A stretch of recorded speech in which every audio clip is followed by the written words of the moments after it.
Superfast 100 ન્યૂઝની શરૂઆત કરીએ। જૂનાગઢના ગિરનાર પર્વત પર મુશળધાર વરસાદથી ભવનાથમાં ઘોડાપૂર આવ્યું। 2 કલાકમાં અચાનક ત્રાટકેલા 3 ઇંચ વરસાદથી ભવનાથ જળબંબાકાર થયું। જૂનાગઢમાં બપોર બાદ આવેલા ઘોડાપૂરમાં 15 થી વધારે બાઇક અને કાર તણાઈ। જૂનાગઢવાસીઓને 1 વર્ષ પહેલા આવેલું ઘોડાપૂર યાદ આવ્યું। સાંબેલાધાર વરસાદથી ગિરનાર પર્વતની સીડીઓ પર ધસમસતો પાણીનો પ્રવાહ। ગિરનારની સીડીઓ પર પ્રવાસીઓ ફસાયા। ગિરનાર પર ભારે વરસાદને કારણે દામોદર કુંડમાં ઘોડાપૂર આવ્યું। દામોદર કુંડ અને ઘાટ વિસ્તાર જળમગ્ન બન્યો। ભારે વરસાદ બાદ જૂનાગઢનો વિલિંગડન ડેમ છલકાયો। ભવનાથથી આવેલા વરસાદી પાણી જૂનાગઢ શહેરમાં ઘૂસ્યા। ભવનાથમાં આવેલા પૂરથી જૂનાગઢ શહેરના પ્રવેશ પર જ રોડ રસ્તા પર ઘૂંટણસમા પાણી ભરાયા। હજુ વધુ વરસાદ થાય તો જૂનાગઢ શહેર જળબંબાકાર બને તેવી સ્થિતિ। ગિરનારમાં ભારે વરસાદને લઈ જળબંબાકારની સ્થિતિ સર્જાતા કલેક્ટર અને કમિશનરે ભવનાથની મુલાકાત લીધી। વાહન વ્યવહાર ડાયવર્ટ કરાયો। ફાયર અને એસડીઆરએફની ટીમ તૈનાત કરાઈ। જૂનાગઢ શહેર સહિત કેશોદ વંથલીમાં ધોધમાર વરસાદ। ભારે વરસાદે ખેડૂતોની ચિંતા વધારી, જ્યારે શહેરીજનોને આકરી ગરમીથી રાહત મળી। ઉપલેટાના તેલંગાણામાં જળબંબાકાર। તેલંગાણામાં જ્યાં જુઓ ત્યાં પાણી જ પાણી। ભારે વરસાદથી જનજીવન અસ્તવ્યસ્ત। ધોરાજીના નાની પરબડીમાં જળબંબાકારની સ્થિતિ। નાની પરબડી ગામે મુખ્ય કોઝવે પાણીમાં ગરકાવ। નાની પરબડીથી ચોકી તરફ જવાનો માર્ગ બંધ થયો। ધોરાજીમાં ભારે વરસાદથી શફુરા નદી 2 કાંઠે। ઉપરવાસમાં ભારે વરસાદથી પાણીની આવક। શફુરા નદીનો કોઝવે પાણીમાં ગરકાવ। ધોરાજી શહેર અને ગ્રામ્યમાં ભારે વરસાદને લઈને પાણી ભરાયા। પાણી ભરાતા વાહન ચાલકોને હાલાકી। નાની પરબડીનો મુખ્ય માર્ગ પાણીમાં ગરકાવ। રાજકોટના ધોરાજીના અનેક વિસ્તારોમાં વરસાદ। જૂનાગઢ રોડ, મેઇન બજાર, શાક માર્કેટ રોડ, જમનાવડ રોડ સહિતના માર્ગો પર પાણી વહેતા થયા। ભારે વરસાદથી જેતપુરનો ભાદર ડેમ ઓવરફ્લો। ભાદર ડેમના 20 દરવાજા 6 ફૂટ ખોલાયા। ભાદર નદી 2 કાંઠે વહેતી થઈ। ડેમના પુલ પર અવરજવર પર પ્રતિબંધ મુકાયો। જસદણમાં કણોડકી ડેમમાં નવા નીરની આવક। પાણીની આવક થતાં ડેમના 2 દરવાજા 2 ફૂટ ખોલાયા। પાણી છોડાતા નીચાણવાળા ગામોને એલર્ટ કરાયા। બારડોલીથી પસાર થતી મીંઢોળા નદીના પાણી ખાડા વિસ્તારમાં ફરી વળ્યા। ખાડા વિસ્તારના 50 થી વધુ ઘરો પાણીમાં ગરકાવ થયા। પાણી ભરાવાની શરૂઆત થતાં તમામ લોકોને સલામત સ્થળે ખસેડાયા। તાપીના ઉપરવાસમાં ભારે વરસાદથી મીંઢોળા નદી ગાંડીતુર। બારડોલીના રામજી મંદિરથી હાઈવેને જોડતા પુલ પર પાણી ફરી વળ્યા। પુલ પર પાણી ફરી વળતા બેરિકેડ મૂકીને બંધ કરાયો। તાપીમાં ઉકાઈ ડેમમાં પાણીની ભરપૂર આવક થતાં 10 થી વધુ ગામો સંપર્ક વિહોણા। ઉકાઈ ડેમની જળ સપાટી 344.13 ફૂટે પહોંચી। ઉકાઈ ડેમમાં પાણીની આવક 1,24,915 ક્યુસેક। ડેમના 8 દરવાજા 6 ફૂટ, 2 દરવાજા 5 ફૂટ ખોલાયા। તાપીમાં ઉકાઈ ડેમની સપાટી 344.13 ફૂટે પહોંચી। ઉકાઈ ડેમમાંથી પાણી છોડવામાં આવ્યું। ડેમના દરવાજામાંથી 1,07,000 ક્યુસેક પાણી છોડાયું। નવસારીની પૂર્ણા નદીના જળસ્તરમાં વધારો। ઉપરવાસમાં ભારે વરસાદથી પાણીની આવક વધી। પૂર્ણા નદીની જળસપાટી 4 કલાકમાં 5 ફૂટ વધી। મહેસાણા જિલ્લાના વડનગર અને ખેરાલુમાં ધોધમાર વરસાદ। ભારે વરસાદને લઈ રોડ રસ્તા પર પાણી ફરી વળ્યા। વડનગર GMERS કોલેજ કેમ્પસમાં જ્યાં જુઓ ત્યાં પાણી જ પાણી। બનાસકાંઠાના અમીરગઢમાં વરસાદ। અસહ્ય બફારા બાદ વાતાવરણમાં પલટો આવતા ઠંડક પ્રસરી। વરસાદથી માર્ગો પર પાણી ફરી વળ્યા। અંબાજીમાં વરસાદથી નદીની જેમ પાણી વહેતા થયા। અડધો કલાકમાં વરસાદથી અંબાજી પાણી પાણી। ઠેર ઠેર પાણી ભરાતા વાહન ચાલકો પરેશાન। અંબાજી પંથકમાં કાળા ડિબાંગ વાદળો સાથે અંધારપટ છવાયો। ભારે પવન અને વીજળીના કડાકા સાથે વરસાદની શરૂઆત। ખેડૂતોમાં મકાઈ, મગફળી જેવા ઊભા પાકને નુકસાનની ભીતિ। પાટણના સિદ્ધપુરમાં વરસાદ। સિદ્ધપુર અને આસપાસના પંથકમાં પણ વરસાદ। નેદરા, બિલિયા, ખડીમાં વરસાદ। નડિયાદમાં પવન સાથે ધોધમાર વરસાદ। વરસાદે નવરાત્રીના આયોજકોની ચિંતા વધારી। નડિયાદના કેટલાક વિસ્તારોમાં પાણી ભરાયા। વાઘોડિયા સહિત ગ્રામ્ય પંથકમાં વરસાદ। ઉપરવાસમાં વરસાદથી દેવ નદીમાં નવા નીર આવ્યા। દેવ નદીના કોઝવે પર પાણી ફરી વળ્યા। પ્યારાથી મઢેલી ફલોડ ગામે જવાનો રસ્તો બંધ થયો। વાહન ચાલકો 7 કિલોમીટર ફરીને જવા મજબૂર થયા। છોટાઉદેપુરની ઓરસંગ નદી બે કાંઠે વહેતી થઈ. ઉપરવાસમાં ભારે વરસાદથી ઓરસંગ નદી બે કાંઠે પ્રોટેક્શન વોલ પાણીમાં ગરકાવ થયાના નયનરમ્ય દ્રશ્યો સામે આવ્યા. અમરેલીમાં મુશળધાર વરસાદને પગલે વડિયા સિંચાઈ યોજનાના 3 દરવાજા ખોલાયા. ભારે વરસાદથી કોઝવે પર પાણી ફરી વળ્યું. ખેતરે જવાના રસ્તા પર પાણી ભરાતા ખેડૂતોને હાલાકી. બોટાદના બરવાળાનો Khambhada dam overflow. Dam overflow થતા એક દરવાજો 0.37 મીટર ખોલાયો. 150 ક્યુસેક પાણી ઉતાવળી નદીમાં છોડાયું. પાણી છોડાતા નીચાણવાળા ગામોને એલર્ટ કરાયા.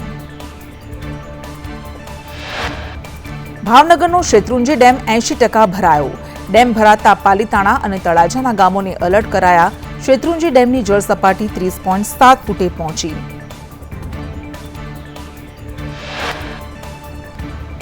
ભાવનગરના મહુવામાં બગડ ડેમ ઓવરફ્લો થયો. નીચાણવાળા 13 ગામોને સાવચેત રહેવાની સૂચના.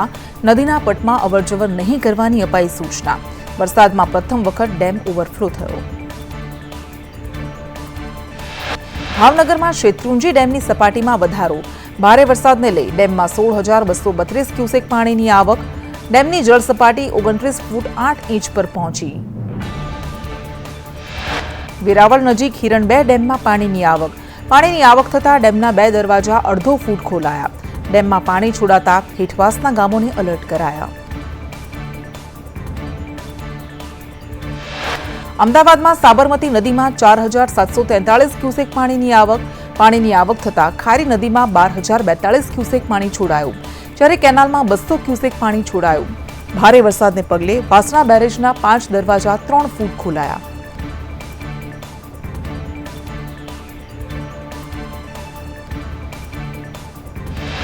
ભરૂચના ઝઘડિયાના વઢવામાં ગામે 600 વર્ષ જૂનું મહાદેવનું મંદિર નદીમાં તૂટી પડ્યું.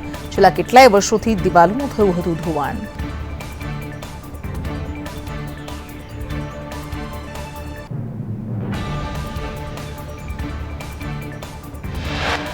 હવામાન વિભાગ અનુસાર આગામી 2 દિવસ ભારેથી અતિભારે વરસાદની આગાહી.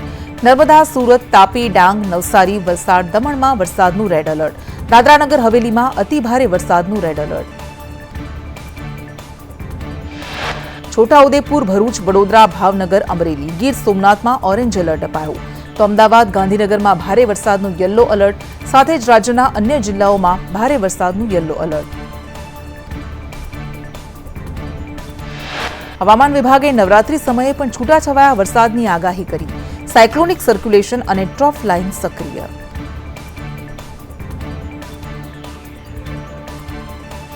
હવામાન નિષ્ણાંત પરેશ ગોસ્વામીની આગાહી. ખંભાતના અખાતમાં સર્ક્યુલેશન સક્રિય થતા ભારે વરસાદની આગાહી. સૌરાષ્ટ્ર, દક્ષિણ, મધ્ય અને પૂર્વ ગુજરાતમાં મધ્યમથી ભારે વરસાદની આગાહી. અમદાવાદની તાજ હોટેલમાં વક્ફ બોર્ડ અંગે બેઠક.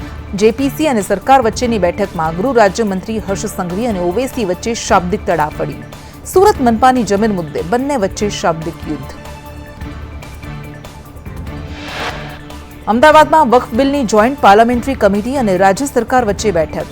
હર્ષ સંઘવીએ કહ્યું, મેં રાજ્ય સરકાર તરફથી જેપીસી કમિટી સામે સૂચનો મૂક્યા છે. કેન્દ્ર સરકારનો આ સરાહનીય પ્રયાસ. અસદુદ્દીન ઓવૈસી સાથે શાબ્દિક ટપાટપી અંગે હર્ષ સંઘવીએ કહ્યું, જાહેરમાં ચર્ચા નથી કરી શકતો. નિયમ પ્રમાણે આ મુદ્દાઓની ચર્ચા ન થઈ શકે. રાજ્યના નાગરિકોના હિતમાં રજૂઆત કરી છે.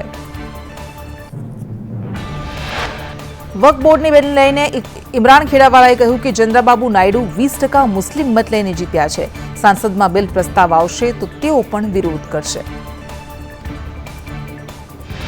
તો વક્ફ બોર્ડ મુદ્દે એડવોકેટ ઇકબાલ શેખે 45 જેટલા સુધારાને લઈને લેખિતમાં રજૂઆત કરી.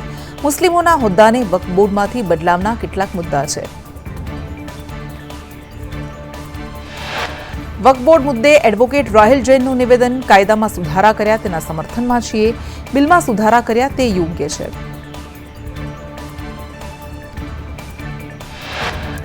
અનામત મુદ્દે રાહુલ ગાંધીના નિવેદનના વિરોધને લઈને અમદાવાદ આરટીઓ સર્કલ પાસે ભાજપનો વિરોધ. સીએમ ભૂપેન્દ્ર પટેલ, સાંસદ મયંક નાયક વિરોધમાં જોડાયા.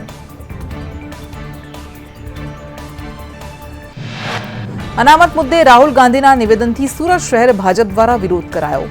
ઉધનામાં ભાજપના કાર્યકર્તાઓએ વિરોધ નોંધાવ્યો. ભાજપ કાર્યકર્તાઓએ કોંગ્રેસને અનામત વિરોધી ગણાવી. અનામત મુદ્દે રાહુલ ગાંધીના નિવેદનનો વિરોધ. રાજકોટના જ્યુબિલી ગાર્ડન પાસે મોટી સંખ્યામાં ભાજપના કાર્યકર્તાઓ દ્વારા વિરોધ કરાયો.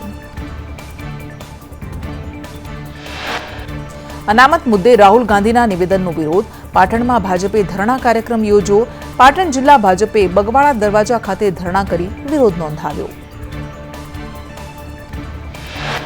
અમદાવાદમાં નવરાત્રીને લઈને માર્ગદર્શિકા જાહેર. અમદાવાદમાં રાત્રે 12 વાગ્યા સુધી જ ગરબાની મંજૂરી અપાઈ. 12 વાગ્યા પછી લાઉડસ્પીકર ચાલુ હશે તો કાર્યવાહી થશે. જાહેરનામા ભંગની કાર્યવાહી કરવાના સીપીના આદેશ. સીપીએ કહ્યું, ગરબાના આયોજકોએ જવાબદાર વ્યક્તિ નીમવો પડશે. સુરક્ષાની તમામ જવાબદારી તે વ્યક્તિની રહેશે. અવાજ પ્રદૂષણ પાલન કરવાની જવાબદારી આયોજકની. એન્ટ્રી અને એક્ઝિટના રસ્તા અલગ અલગ હોવા જોઈએ. 200 મીટર સુધી ટ્રાફિક ન થાય તે જવાબદારી આયોજકની. ફાયર સેફટી આયોજન હેઠળ ઇલેક્ટ્રિક ફિટિંગ કરવું પડશે. પાર્કિંગ, રોડ પર રાહદારીઓને અડચણ ન થાય તે જરૂરી. સાથે જ કાર્યક્રમના સ્થળે સીસીટીવી ફરજિયાત જોઈશે. રાજકોટમાં ટીઆરપી અગ્નિકાંડ બાદ આરએમસીએ નવરાત્રી પહેલા નોટિસ જાહેર કરી. ગરબા આયોજકોએ અલગ અલગ નિયમો પાળવા પડશે. 30 જેટલા નિયમો ફરજિયાત પાળવાનો નોટિસમાં ઉલ્લેખ. નવરાત્રી આયોજકો માટે કડક નિયમો જાહેર કરાયા. રાજકોટ નવરાત્રીમાં વરસાદી વિઘ્ન વચ્ચે રીંગ ગરબાની તૈયારી. ખેલૈયાઓએ માતાજીને પ્રાર્થના કરી કે નવરાત્રીમાં વરસાદ ન આવે.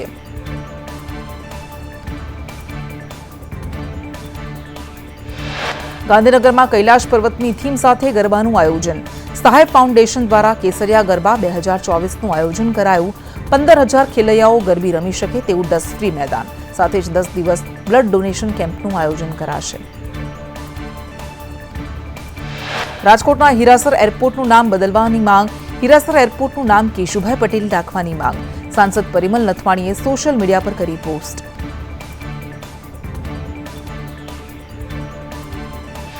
રાજકોટ ઇન્ટરનેશનલ એરપોર્ટ પર મુસાફરોનો હોબાળો.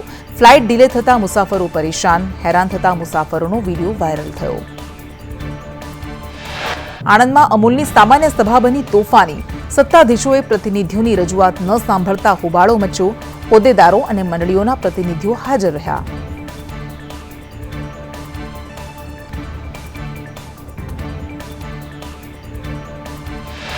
વડોદરા વિશ્વામિત્રી નદી પરના દબાણનો કેસ.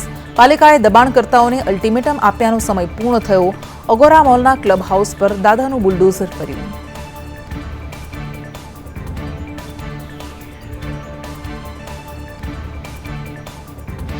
દાહોદની તોરણી શાળામાં બાળકીની હત્યા મુદ્દે દાહોદ સાંસદ જશવંતસિંહ ભાભોરે કહ્યું, આવી ઘટનાને અમે વખોડીએ છીએ. આરોપીને કડક સજા થવી જોઈએ.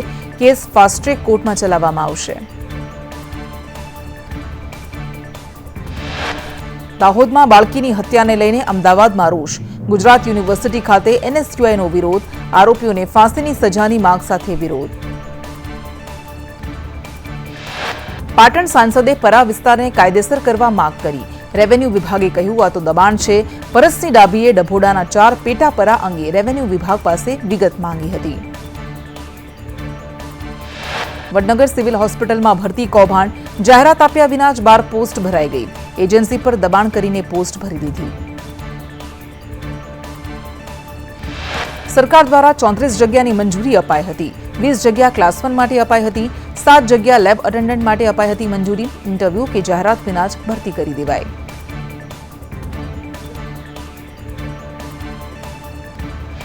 ગોધરામાં ગરીબ કલ્યાણ મેળામાં અવ્યવસ્થા. કીટ વિતરણ સમયે હજારો લોકો એકસાથે કીટ મેળવવા આવતા ધક્કા મૂકી. અવ્યવસ્થા સર્જાતા લાભાર્થીઓને ભારે હાલાકી. સુરતમાં વોર્ડ નંબર 7માં ડિમોલિશનની કામગીરીને લઈને સ્થાનિકોમાં આક્રોશ. પહેલા ઘર આપો પછી ડિમોલિશન કરવાની માંગ. જ્યારે બાંધકામ થયું ત્યારે તંત્ર ક્યાં હતું તેવા સવાલ. સુરતની Veer Narmad south Gujarat university ID upload કરવામાં દેશમાં 5મા ક્રમે. 100 દિવસમાં ભારતની 450 સંસ્થાઓએ આઈડી અપલોડ કરી. વીએનએસજીયુએ 26 સપ્ટેમ્બર સુધીમાં રેકોર્ડ બ્રેક આઈડી બનાવ્યા. 2,83,078 એબીસી આઈડી એકાઉન્ટ બનાવ્યા.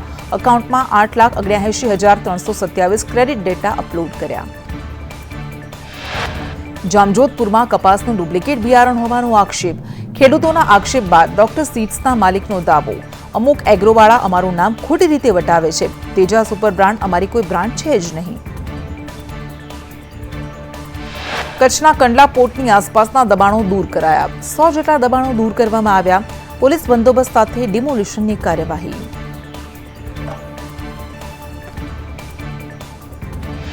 કચ્છના ભુજમાં જીકે જનરલ હોસ્પિટલ સામેના દબાણ દૂર કરાયા. પીજીવીસીએલ કચેરી રોડ પરના દબાણ પણ દૂર કરાયા.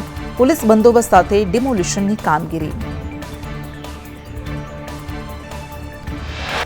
સુરતમાં કાપડ ઉદ્યોગની સમસ્યા નિવારવા ટેક્સટાઇલ ટાસ્ક ફોર્સની રચના. ટાસ્ક ફોર્સના ચેરમેન તરીકે આશિષ ગુજરાતીની નિમણૂક. કાપડ ઉદ્યોગમાં માઇક્રો મોનિટરિંગ કરી રિસ્પોન્સ આપશે. અમદાવાદમાં રોગચાળો વકર્યો. સોલા સિવિલ હોસ્પિટલમાં 13,442 ઓપીડી. બાળકોમાં વાયરલ ઇન્ફેક્શનના 60થી વધુ કેસ. ડેન્ગ્યુના 89, મલેરિયાના 24, ચિકનગુનિયાના 8 કેસ નોંધાયા. અમદાવાદની છેલ્લા 6 વર્ષમાં એમટીએસની ટક્કરે 72 લોકોમાં મોત થયા. વર્ષ 2023-24માં એમટીએસની ટક્કરથી 12 મોત. 10 ખાનગી ઓપરેટર્સ પાસે છે એમટીએસની કમાન. પંચમહાલની અદેપુર પ્રાથમિક શાળામાં ગુરુ શિષ્ય વચ્ચે ભાવુક દ્રશ્યો સર્જાયા. બંને શિક્ષિકાઓની બદલી થતા વિદ્યાર્થીઓ હિક્કે ચડ્યા. શિક્ષિકાઓ પણ ભાવુક થઈ. દીપડાના હુમલા અંગે વનમંત્રી મુકેશ પટેલનું નિવેદન. કહ્યું, દીપડાને ટ્રેક કરવા ચીપ લગાવવામાં આવી રહી છે. માનવ વસ્તી તરફથી આવતા દીપડાને રોકવાનો પ્રયાસ. અમદાવાદમાં તંત્રના પાપે શેલાના રહીશો પરેશાન. શેલાના સ્કાય સિટી પાસે જ્યાં જુઓ ત્યાં ખાડા. બિસ્માર્ટ રોડ રસ્તા અને પાણીનો ભરાવ થતા લોકોને હાલાકી. વડોદરાના વાઘોડિયામાં મસમોટો ભૂવો પડ્યો. સેવા સદન કચેરી પાસે ભૂવો પડ્યો. કચેરી પાસે ભૂવો પડતા લોકોને હાલાકી. મહીસાગરમાં વીરપુરની બસને અકસ્માત. ગરીબ કલ્યાણ મેળામાં જઈ રહેલી બસને અકસ્માત. સદનસીબે કોઈ જાનહાનિ નહીં. અંકલેશ્વર નજીકના હાઈવે પર બ્રિજ નીચે ટ્રેલર ફસાયું. વિશાળકાર મશીનરીને લઈને જતું ટ્રેલર ફસાયું. ટાયરની હવા કાઢી ટ્રેલર બહાર કાઢવાનો પ્રયાસ. અંકલેશ્વર નેશનલ હાઈવે પર ટ્રાફિક જામ. સુરત તરફ જતી લેનમાં 3 કિલોમીટર સુધી વાહનોની કતાર લાગી. વરસાદી માહોલ વચ્ચે બિસ્માર રસ્તાને લઈને ટ્રાફિક જામ. ભાવનગરમાં કોળિયાક ખાતે ફસાયેલી બસને બહાર કાઢવામાં આવી. પાણી ઓછા થતા 2 ક્રેનની મદદથી બસને બહાર કઢાઈ. કોઝવે પર વાહન વ્યવહાર ફરી શરૂ કરાયો.